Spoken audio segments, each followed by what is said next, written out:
to this day is what we have come to know as multicultural churches. I'm a pastor. I'm a Black pastor of a multicultural church. It is rooted in my Black celebratory tradition, but I do my best to make room for different cultural expressions in our worship experience. Grayson is amazing at writing liturgies. We've talked about publishing liturgies that Grayson writes. Like they're beautiful, they're thoughtful, but that's not something that we've done normally in our Black church experience. Some of our members are really big on having moments of silence, but Black people don't do silence in church. You struggle with silence. You get a big hallelujah after a couple of seconds. Right. Unless you're a part of like an Episcopal church or a Catholic church, like we don't do silence. Silence makes us nervous. Like I need somebody to shout. I need somebody to have a Baptist fit.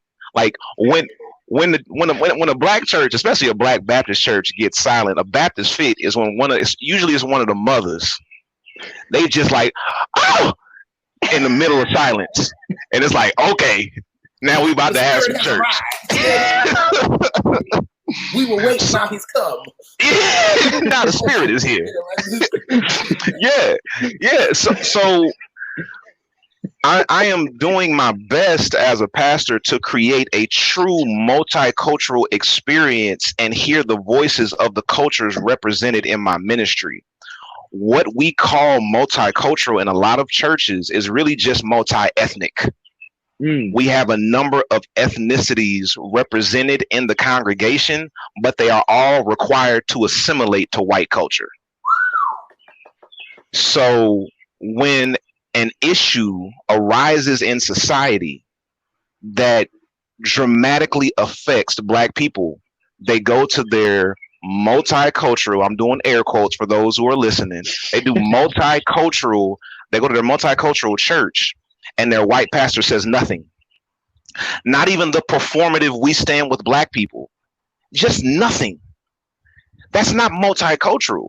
And if we're going to be multicultural and we're going to have these white pastors who are pulling in all these Black people for this diverse experience, that diversity needs to be reflected throughout the ministry, not just the worship leader who gets up and sings you happy every week because he's so talented or she's so talented. And then you always get the word from the white person because they're the authority, not just the Black people in the pews. How many Black people are on the board of directors? How many Black people in the church are making financial decisions? And I think that's where we've missed it. So because our quote unquote multicultural churches have not put Black people in positions of power, they're also not going to think to do that in the larger society.